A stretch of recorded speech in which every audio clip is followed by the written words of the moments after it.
A letter can bring together friends, connect family, or even bring the Pope to Iowa.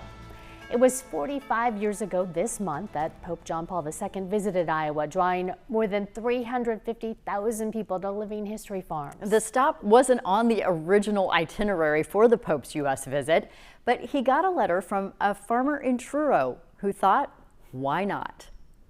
To His Holiness Pope John II. Joe says, well, they said he's coming to Chicago, why can't he come to Iowa? Monsignor had said, the bishop's coming. So he says, I'm going to sit you next to him. And he said, you have your letter ready and you present it to him. Bishop Dingman, I says, would you see that this letter would get to the people that would need to know so that the Pope would get this letter? And he says, well, yes, not ever to discourage me at all, it's kind of neat about it, Bishop Dingman had said at some gathering that this Joe Hayes was at, the best ideas always come from little people. So fast forward a few months, Joe Hayes has the letter and said, Bishop, I'm a little people. Joe Hayes wrote a letter to Bishop Dingman. Actually, it was to the Pope, but he sent it to Bishop Dingman. And so Bishop Dingman had a staff meeting a couple of days later, and he said, I got this letter from Joe Hayes, and a lot of people knew Joe Hayes. And he said, what do we do with this? He said, oh, by the way, I have this letter from a farmer wanting to invite the Pope to come to Des Moines while he's in the United States. Sister Myra and I kind of looked at each other like, that'll never happen. Bishop Dingman came to that, and he brought this letter that he had just gotten from Joe Hayes. And he was asking, he always believed the best ideas come from the people.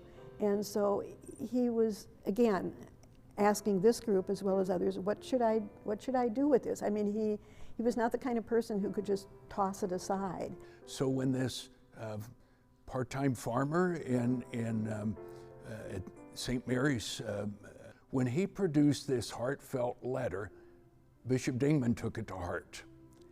I'm a farmer. My roots are in the farms of this diocese. So the very fact that he would write a letter, that any of us normal folks would write a letter inviting the Holy Father to come, probably kind of blew me away. He said, what should I do with the letter? And we said, whatever you want. And of course, that's when he went back to his office and crafted a cover letter and sent the letter on, Real good about it. We said a lot of prayers that maybe he would come to Iowa. I know we're small and we're very rural, but in other countries, in Poland and in Mexico, he went to small places. Well, why don't you send it off to the papal nuncio in Washington and just see if there's any traction at all. But they didn't have any great hope that it would. Well, it did. The bishop sent his cover letter plus Joe Hayes' letter to Washington, D.C. And about 2 weeks later, the secretary comes in my office and she said, I think you need to take this phone call. The bishop's busy, he's got somebody in his office, but you need to take this. So I went to the phone, and it was Father Bob Lynch, who was the priest that the American bishops had designated to help coordinate the Pope's visit to the United States. He said, we're very interested in maybe adding a little quick jaunt to Des Moines. I said, you're kidding. He said, no. I said, well, I figured the whole papal visit was already planned and all the details, because this takes months to do. He said, it is, but we thought we might be able to squeeze a little something, because we realized, yes, every place he was going was big city. We needed to include rural. We needed to include, the heartland, just like Joe Hayes said, you can't ignore us. He was pretty excited. And in there somewhere, there's a picture of him when he just finally got the bishop has told him, and he's pretty excited.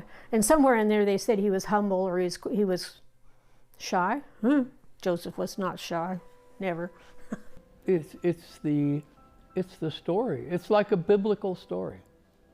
If you would imagine that this was 2,000 years ago, and someone reaches out to Jesus through one of the apostles and encouraging Jesus to come and preach in their village, and that it would come from someone humble, not from an official, would be the most compelling thing.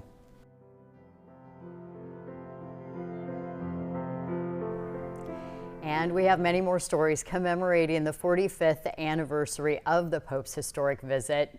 Coming up in our next half hour, the secret tours to see if a papal stop was even possible here. We hope you stay with us for that. And by the way, you can find all of these stories on our website at who13.com.